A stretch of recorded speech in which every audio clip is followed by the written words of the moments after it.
আল্লাহর তলোয়ার হযরত খালিদ বিন ওয়ালিদ রাদিয়াল্লাহু তাআলা আনহু যখন ইরাকের হীরা জয়ের পথে এগিয়ে যাচ্ছিলেন, তখন ওয়ালাজা নামক স্থানে তার গতিরোধ করে দাঁড়িয়েছিল পারস্য সেনাবাহিনী। পার্সিয়ানদেরকে সহযোগিতা করতে এগিয়ে এসেছিল তাদের আরবীয় খ্রিস্টান মিত্র বাহিনী। উপরন্তু তাদের সাথে যুক্ত হয়েছিল পূর্ববর্তী যুদ্ধে হেরে যাওয়া পলাতক পার্সিয়ান সৈনিকরা। অতঃপর খোরাসানের সামরিক কমান্ডার আন্দার জিঘরের নেতৃত্বে তারা খালিদের মুখোমুখি হয়। উদ্দেশ্য ছিল খালিদ ও তার বাহিনীকে নির্মূল করে দেয়া। যে শুষ্ক মরুভূমি থেকে মুসলিমরা উঠে এসেছে, সেই মরুভূমির বুকে তাদেরকে ছুঁড়ে ফেলে দেয়া। কিন্তু ওয়ালাজার রণাঙ্গনে সেদিন পার্সিয়ানরা যা আশা করেছিল, ঘটেছিল ঠিক তার বিপরীত ঘটনা। মুসলিম বাহিনী নয়, বরং অহংকারী পার্সিয়ানরাই সেদিন এমন এক তিক্ত অভিজ্ঞতার মুখোমুখি হয়েছিল যা তাদের কাছে ছিল অবিশ্বাস্য, অভূতপূর্ব। নিজেদের হাজার বছরের ইতিহাসে অতীতেও পার্সিয়ানরা বহুবার বিপর্যয় দেখেছে। গ্রিক মহাবীর আলেকজান্ডারের হাতেও তারা মার খেয়েছে। কিন্তু খালিদ রাদিয়াল্লাহু তাআলা আনহু ওয়ালাজার যুদ্ধে তাদের উপর যে তাণ্ডব চালিয়েছিলেন, তা ছিল পারস্যের ইতিহাসে এক নজিরবিহীন ঘটনা। মাত্র 15,000 যোদ্ধা নিয়ে সেদিন খালিদ রাদিয়াল্লাহু তাআলা আনহু পারস্য বাহিনীকে চারিদিক থেকে ঘিরে ধরেছিলেন। অতঃপর প্রচন্ড খুনের নেশা নিয়ে তিনি ঝাঁপিয়ে পড়েছিলেন সম্রাট ইয়াজদেগার্ডের বাহিনীর উপর। সংখ্যায় পার্সিয়ানরা ছিল মুসলিম বাহিনীর তুলনায় কয়েক গুণ বেশি, কিন্তু খালিদের কৌশলের সামনে তাদের এই সংখ্যা কোনো কাজে আসে না। মনে হলো যেন শাসানীয় বাহিনীর পায়ের তলায় এক বিশাল গহ্বর সৃষ্টি হলো, আর সেই গহ্বর নিমেষে তাদেরকে গ্রাস করে নিল। সেদিন খালিদ রাদিয়াল্লাহু তাআলা আনহু পারস্য সেনাদের পালিয়ে যাওয়ার কোনো পথ খোলা রাখেননি। অতীতের অভিজ্ঞতা থেকে তিনি দেখেছিলেন মুসলিমদের বিরুদ্ধে এক একটি যুদ্ধে হেরে যাওয়ার পর পলাতক পার্সিয়ানরা যোগ দিচ্ছে পরবর্তী বাহিনীতে। ফলে প্রতিটি যুদ্ধ হয়ে উঠছে পূর্ববর্তী যুদ্ধের চেয়ে কঠিন। তাই খালিদ রাদিয়াল্লাহু তাআলা আনহু এমন এক পরিকল্পনা করেন যা পার্সিয়ানদের পলায়নের সমস্ত রাস্তা বন্ধ করে দেয়। ওয়ালাজার সমতল ভূমি তাদের জন্য হয়ে ওঠে এক সাক্ষাৎ নরককুণ্ড। দুই পাহাড় চূড়ার মধ্যখানে ধাবমান হাজার হাজার আরবীয় ঘোড়ার খুরের আঘাত সৃষ্টি করে এক ভয়ানক প্রকম্পন। সেই প্রকম্পনে কেবল ওয়ালাজার রণক্ষেত্র নয়, কেঁপে উঠেছিল কয়েকশো মাইল দূরে রাজধানী টেসিফুনে অবস্থিত পারস্য সম্রাট খসরু পারভেজের রেখে যাওয়া রাজপ্রাসাদ। আল্লাহর তলোয়ার খালিদ বিন ওয়ালিদ রাদিয়াল্লাহু তাআলা আনহুর নেতৃত্বে মুসলিম বাহিনীর পারস্য বিজয়ের আজকের পর্বে আপনাকে স্বাগতম। ধারাবাহিক এই আয়োজনের প্রতিটি ভিডিও পূর্ববর্তী ভিডিওর সাথে সম্পর্কযুক্ত। আপনি যদি আমাদের আগের ভিডিওগুলো দেখে না থাকেন, তাহলে আই বাটন বা ডেসক্রিপশনে দেয়া লিঙ্কে ক্লিক করে পূর্ববর্তী ভিডিওগুলো দেখে আসার বিশেষ অনুরোধ রইল। মাকিল নদীর যুদ্ধে পারস্য বাহিনীর বিপর্যয়ের খবর রাজধানী টেসিফুনে অগ্নিশিখার মতো ছড়িয়ে পড়ে। অনুর্বর শুষ্ক মরুভূমি থেকে উঠে এসে আরবদের এই ক্ষুদ্র দলটি পারস্য সাম্রাজ্যের দুটি শক্তিশালী বাহিনীকে পরাজিত করেছে। অথচ এই বাহিনী দুটির নেতৃত্বে ছিল পারস্য সাম্রাজ্যের দুজন বিখ্যাত জেনারেল হরমুজ ও কারিন, যারা 1,00,000 দিরহাম মূল্যের ক্যাপ পরিধান করত। তারা দুজন ছাড়াও বেশ কয়েকজন প্রথম সারির জেনারেল নিহত হয়েছে এই দুই যুদ্ধে। পারস্যের সম্রাট থেকে শুরু করে সাধারণ নাগরিক পর্যন্ত সবার কাছেই এই ব্যাপারটা ছিল অবিশ্বাস্য। কেননা তারা অতীতে গ্রিক ও রোম সহ বহু শত্রুকে মোকাবেলা করলেও ভুখা নাঙ্গা আরবরা কখনো পার্সিয়ানদের সাথে যুদ্ধে জড়ানোর সাহস পায়নি। হঠাৎ করে কবে কিসের শক্তিতে আরবরা এতটা আত্মবিশ্বাসী হয়ে উঠল, তা পার্সিয়ানদের কাছে একেবারেই অজানা ছিল। যে কারণে কাজিমা ও মাকিল নদীর যুদ্ধে আরবদের কাছে পারস্য বাহিনীর পরাজয় তাদের কাছে এক দুঃস্বপ্নের মতো মনে হয়। পারস্য সম্রাট তৃতীয় ইয়াজদেগার্ড আরবদেরকে আর কোনো সুযোগ দিতে রাজি ছিলেন না। মাকিল নদীর যুদ্ধে নিজের বাহিনীর পরাজয়ের সংবাদ পাওয়ার সাথে সাথে তিনি আরও দুটি শক্তিশালী বাহিনী গড়ে তোলার নির্দেশ দেন। সম্রাটের নির্দেশ পেয়ে পারস্যের নিয়মিত অনিয়মিত সকল যোদ্ধারা রাজধানী টেসিফুনে একত্রিত হতে থাকে। প্রায় প্রতিটি শহর ও দুর্গ থেকে যোদ্ধারা জড়ো হতে থাকে রাজধানী টেসিফোনে। কয়েকদিনের মধ্যেই প্রস্তুত হয়ে যায় প্রথম বাহিনীটি। পার্সিয়ান সম্রাট ও জেনারেলরা অনুমান করেছিলেন হীরা জয়ের উদ্দেশ্যে মুসলিম বাহিনী ইউফ্রেটিস নদীর তীর ধরে উত্তর পশ্চিম ইরাকের দিকে অগ্রসর হবে। এই ধারণা থেকে সম্রাট ইয়াজদেগার্ড ওয়ালাজা নামক স্থানে খালিদ রাদিয়াল্লাহু তাআলা আনহুর গতিরোধ করে তার বাহিনীকে ধ্বংস করার সিদ্ধান্ত নেন। টেসিফুনে নবগঠিত প্রথম পারস্য বাহিনীটির কমান্ডার হিসেবে দায়িত্ব দেয়া হয় আন্দারজিঘর নামে একজন জেনারেলকে। আন্দারজিঘর ছিল খোরাসান প্রদেশের সামরিক গভর্নর। পারসিক ও ইরাকি আরবদের কাছে সে ছিল একজন খ্যাতিমান যোদ্ধা। পারস্য পরিবারে জন্মগ্রহণ করলেও সে বেড়ে উঠেছিল ইরাকি আরবদের মাঝে, যে কারণে পার্সিয়ানদের পাশাপাশি ইরাকের স্থানীয় আরবদের সাথেও তার সম্পর্ক ছিল খুবই ভালো। সম্রাট আন্দারজিঘরকে তার বাহিনী নিয়ে ওয়ালাজা অভিমুখে যাত্রা করার নির্দেশ দেন। তাকে বলা হয়, শীঘ্রই দ্বিতীয় বাহিনীটি তোমার সাথে যোগ দেবে।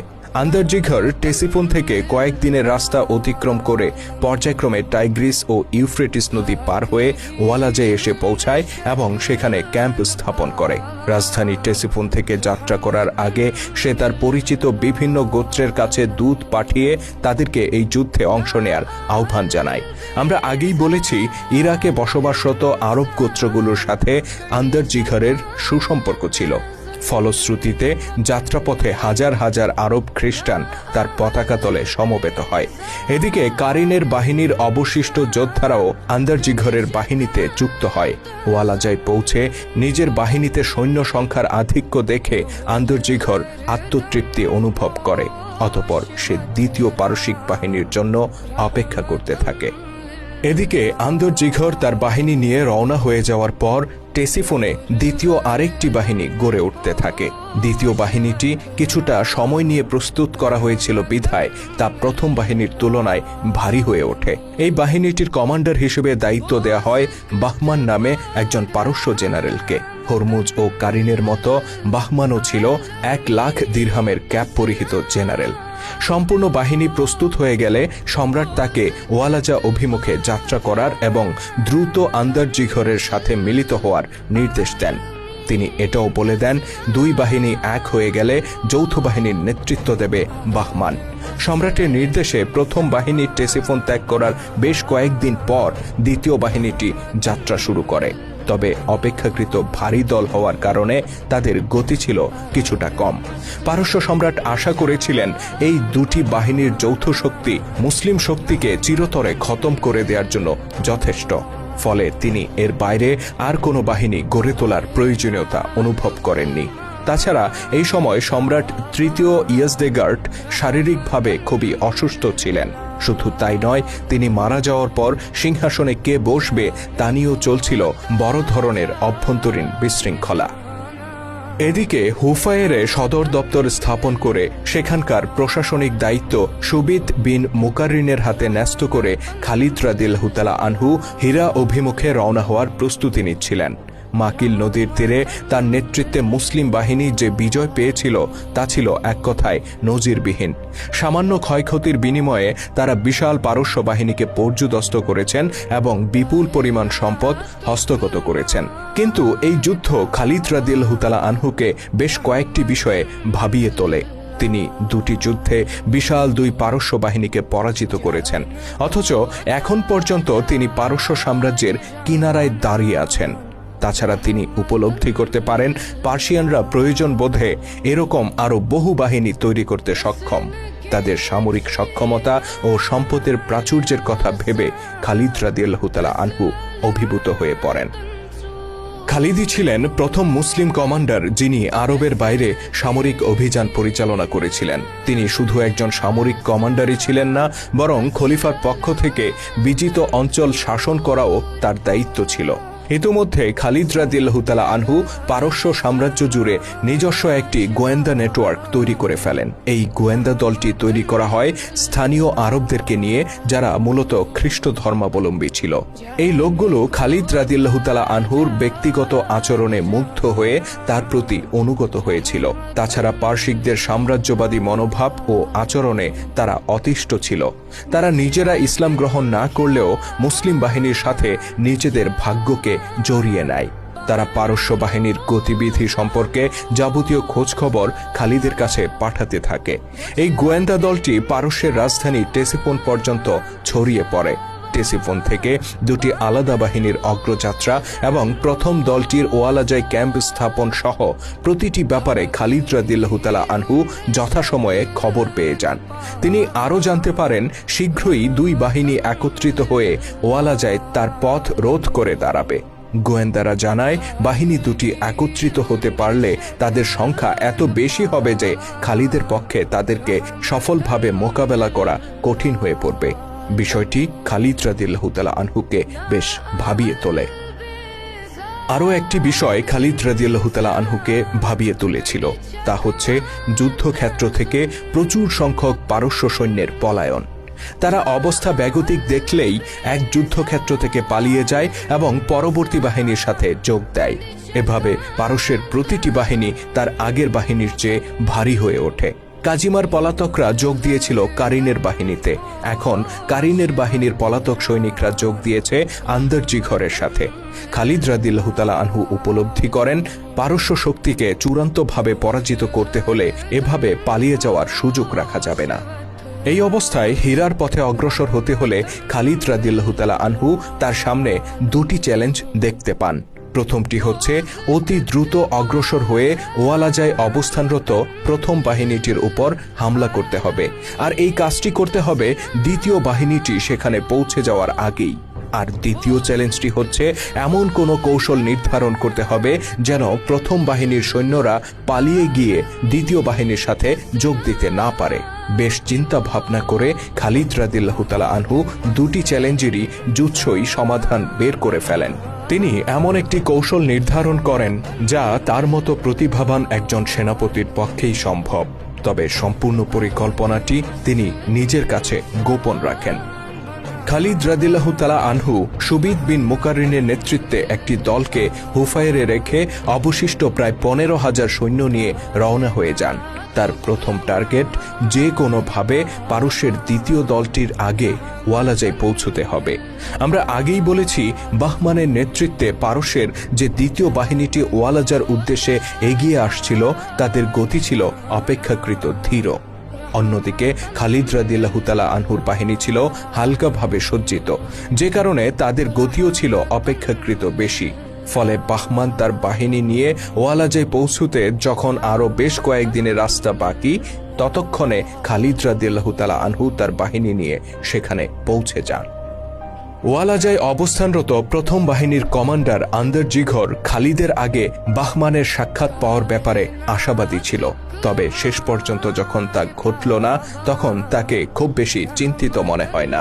এর মূল কারণ তার বাহিনীর সৈন্য সংখ্যা। প্রথমত টেসিফোন থেকে আগত পার্সিয়ান দল, দ্বিতীয়ত তার শুভাকাঙ্ক্ষী আরব গোত্রগুলো থেকে আগত যোদ্ধাগণ এবং সর্বশেষ কারিনের পরাজিত বাহিনীর পলাতক সৈনিকরা। সব মিলিয়ে আন্দরজিঘরের বাহিনীটি ফুলে ফেপে ওঠে। তাছাড়া আরও একটি বিষয় আন্দরজিঘরের মনে কাজ করছিল, তা হচ্ছে বাহমান এখানে এসে পৌঁছে গেলে যৌথ বাহিনীর কমান্ড তার হাতেই ন্যস্ত হতো, যেহেতু বাহমান ছিল 1,00,000 দিরহাম মূল্যের ক্যাপ পরিহিত একজন সর্বোচ্চ ক্ষমতাসম্পন্ন জেনারেল। অন্যদিকে আন্দরজিঘর ছিল 50,000 দিরহামের ক্যাপ পরিহিত সামরিক কমান্ডার। বাহমান উপস্থিত থাকলে যুদ্ধ জয়ের কৃতিত্ব স্বাভাবিকভাবে তার দিকেই যেত। এখন বাহমানের অনুপস্থিতিতে এই যুদ্ধে বিজয়ী হতে পারলে সম্পূর্ণ কৃতিত্ব হবে আন্দরজিঘরের, আর এই বিজয়ের স্বীকৃতিও হবে নিঃসন্দেহে অনেক বড়। 1,00,000 দিরহামের ক্যাপ পরিহিত হরমুজ ও কারিন যা করে দেখাতে পারেনি, আন্দরজিঘর তা করে দেখানোর ব্যাপারে শতভাগ আশাবাদী ছিল।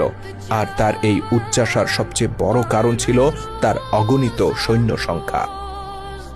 সৈন্য সংখ্যার আধিক্য আন্দরজিঘরকে এত বেশি আত্মবিশ্বাসী করে তুলেছিল যে সে সামনে পেছনে সব দিকে ময়দান উন্মুক্ত রেখে সমতল ভূমিতে যুদ্ধের প্রস্তুতি নিয়ে অবস্থান গ্রহণ করে।